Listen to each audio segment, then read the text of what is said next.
Tambor del chamán.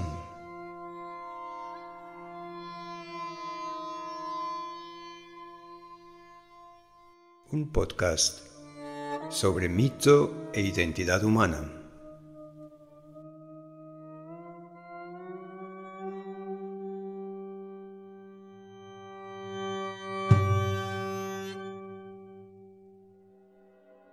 ¿Cuál es la diferencia entre una historia sagrada y un mito?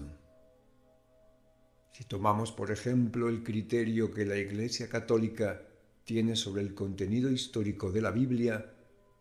la historia sagrada narra hechos acaecidos. Entre ellos se incluirían el pecado de los primeros padres, el nacimiento de Cristo, su muerte, su resurrección, etc. Sin embargo, sabemos por la mitología comparada que hay otros relatos sagrados que narran pecados en los primeros padres y resurrecciones,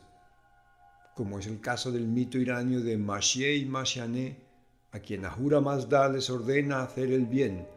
no alabar a los demonios y abstenerse de comer, siendo especialmente esta última exigencia de difícil cumplimiento y cuya violación les costará una estancia infernal hasta el día de la resurrección. De la resurrección se habla asimismo en el mito de Osiris o en el de Ugarita Baal, o en los misterios de Cibeles, o el caso de Lemminkainen en la mitología fino-ungria, o en la resurrección final de la que habla el Islam. No obstante, estas otras narraciones de acciones semejantes no son consideradas historia sagrada desde el punto de vista cristiano. Son pensadas como mito. La historia sagrada de otra cultura es mito. Es un mero relato que no guarda un vínculo con la vida individual y social, mientras que la propia, nuestra historia sagrada, es historia, y no por su mayor contenido fáctico, contrastable de manera objetiva, sino porque es experiencia vinculada a un ritual, y hecha real a través de la repetición sistemática de un ritual, formando parte de la vida cotidiana.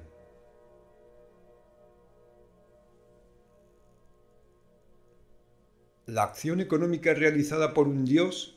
tal como la recoge, por ejemplo, el relato de Prometeo enseñando el uso del fuego a los hombres, o de Marduk fundando la ciudad de Babilonia, no puede ser considerada histórica,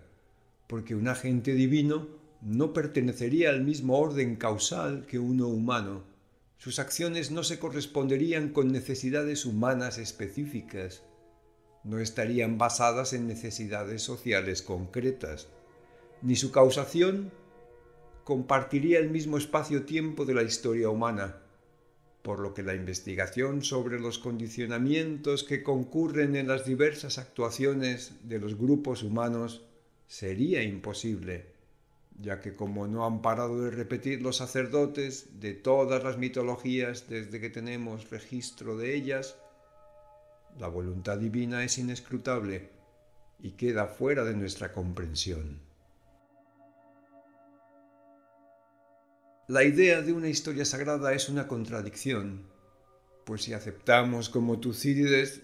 que lo que caracteriza al pensamiento histórico es una investigación crítica de la tradición, la investigación crítica del mito nos llevaría a descartar como imposibles la mayor parte de las acciones que relata. Imposibles desde la perspectiva de la vigilia de la vida cotidiana, claro. El mito, incluyendo la noción de historia sagrada, construye su propio origen. De hecho, lo que observamos analizando las diversas mitologías mundiales es que los mitos establecen determinaciones primitivas para el conjunto de las acciones de la experiencia humana, ya sean las acciones que tienen que ver con el origen del cosmos o con las acciones económicas del grupo. Las mitologías elaboran asuntos de la experiencia, pero no se limitan a ellos, sino que también interpretan la experiencia y la recrean. Aunque los mitos tienen elementos comunes con la literatura y con la historia, su ocurrencia no se da en los mismos marcos conceptuales. La historia, como registro de las acciones humanas, supone una interpretación de los hechos sociales cuyo rigor en la veracidad no es el objetivo que persigue la literatura, por ejemplo. Precisamente en esto, el mito se parece a la historia más que a la literatura, ya que pretende que el referente de su contenido narrativo sea una acción que ocurrió, aunque sea in ille tempore, en aquel tiempo, pero no por ello es una acción menos verdadera y cargada de sentido para la vida de la comunidad. En el caso de la historia, las acciones se presentan como necesarias, como fruto de una causalidad que está inherente en ellas, al igual que pasa en la literatura, mientras que las acciones cosmogónicas del mito y las económicas realizadas por los dioses no se gobiernan por el mismo tipo de coherencia narrativa, pues falta la coherencia causal en todas aquellas acciones que surgen ex nihilo, a partir de la nada o de la inescrutable voluntad del dios. La dificultad de determinar una imagen clara de lo que aconteció es un problema que afecta tanto a la historia como a la ciencia. Problema, sin embargo, que no incumbe al mito, cuya identidad es siempre compacta y unitaria dentro de la comunidad a la que pertenece. Lo que ha sido aceptado por el grupo como referente del pasado tiene valor absoluto, mientras no sea frontalmente contradicho por la experiencia de manera radical, en acciones continuadas de destrucción que comprometan la supervivencia de la comunidad. Tenemos ejemplo de esto en los mitos cargo de Melanesia y en general en todos los casos en los que una cultura se ha impuesto a otra de forma militar o económica. En la historia, el pasado es traído a la memoria como recuerdo, mientras que en el mito, especialmente cuando va vinculado a un ritual, el pasado vuelve como una repetición de acciones que ocurrieron in ille tempore con el mismo valor efectivo que tuvieron en su momento. Mientras que la historia concibe el tiempo como lineal, el tiempo mítico es circular, por lo que la acción fundacional es revivida estacionalmente, no como algo remoto, sino como parte de la experiencia cotidiana y tan incuestionable como ella. La acción que no queda plasmada en la narración mítica tiene una entidad distinta a la que no lo hace en la narración histórica. Mientras que la segunda está condicionada por la elección que el historiador hace de la información que considera relevante dentro de un número de datos posibles, el dato que aporta el mito no es presentado como fruto de una investigación, de una historia, sino como un modo de ser de las cosas. Y de forma análoga, lo omitido no es que no sea relevante, sino que simplemente no es nada. No obstante, las dificultades que tiene la investigación histórica para escrutar sobre los orígenes, debido a imperceptibles filtros de perspectiva psicológica y social de cualquier investigación, hacen que historia y mito se fundan cuando se giran hacia su fuente común en el pasado más remoto. Tendemos a establecer comparaciones entre la narración histórica hecha desde el presente con los contenidos del mito antiguo, lo que sería equivalente a juzgar la física presocrática a partir de las teorías de la física cuántica y determinar que ambos discursos son radicalmente diferentes, aunque tengan la fisis como objeto común. Para un juicio más ponderado, deberíamos contrastar el mito con su historia coetánea, cuando la hay, comparando el pensamiento mítico con el pensamiento de la época. La precisión y la claridad, por no hablar ya de intuiciones generales sobre la existencia humana no basadas en acuerdos acríticos, no son sino concepciones muy recientes y de un tipo muy específico de pensamiento. Recordemos, por ejemplo, que a mediados del siglo XVIII la ciencia daba a la Tierra una antigüedad de tan solo 75.000 años, cantidad que Buffon dio de manera arbitraria en su Théorie de la Terre,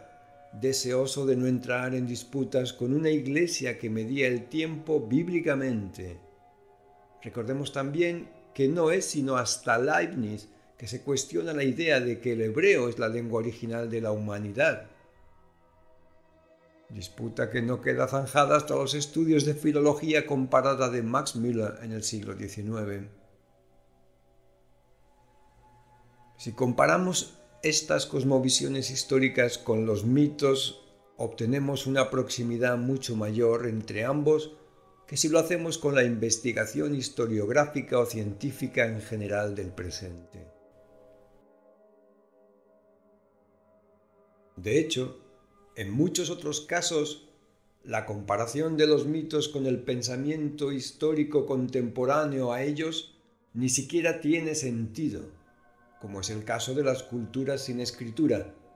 pues al no haber objetivaciones del pasado, más allá de las de los signos fonéticos, los condicionamientos de la memoria humana impiden la fijación de secuencias causales que sobrepasen el muy limitado ámbito de las acciones del grupo. El pensamiento preliterario sobre el pasado no tiene las características del pensamiento histórico. Sin escritura, la objetivación del pasado en hechos que requiere la historia es tan solo parcialmente alcanzable a través del mito oral. Y fuera de las comunidades pequeñas no hay posibilidad de una memoria de las acciones del grupo, salvo por la fijación más o menos nebulosa de unos cuantos hechos significativos. La imposibilidad del pensamiento histórico sin la escritura no solo se debe al carácter reflexivo y al manejo de grandes cantidades de información que caracterizan la historiografía, algo que es impracticable para el pensamiento oral,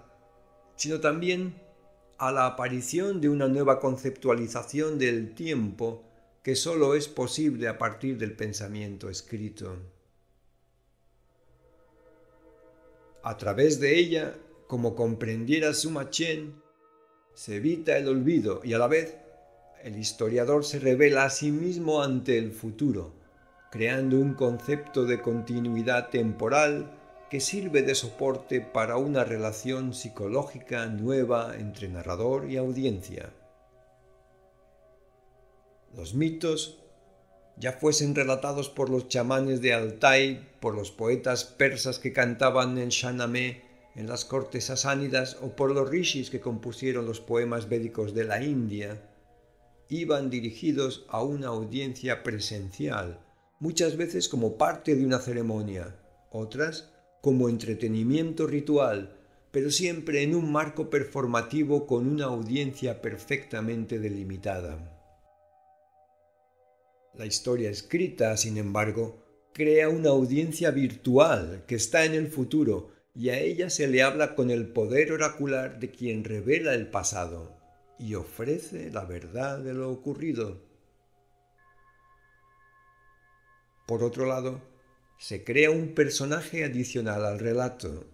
el historiador, cuya individualidad y particularidad relativizan lo narrado a la vez que le dan un contenido testimonial.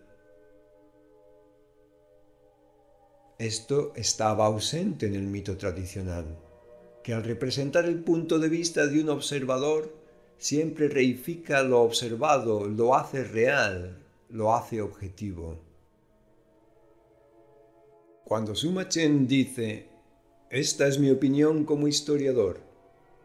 y a continuación nos relata cómo él personalmente subió al monte Chi, en cuya cima supuestamente está la tumba del mítico Xu Yu. Al hacer esto, el historiador chino establece dos grados de la narración, el de los hechos por un lado y el de las opiniones por otro, tanto las suyas como las de otros, lo que inevitablemente objetiva los hechos a la par que subjetiva las opiniones, hasta el punto que pasamos por alto que la selección de lo que constituye hecho histórico y de lo que no lo es, así como las vinculaciones psicológicas causales que subyacen a su narrativa, la determinación de fines para las acciones, la interpretación de las circunstancias, son siempre relativas al marco de referencia del narrador, o más precisamente, del narrador y de su cultura, de sus mitos.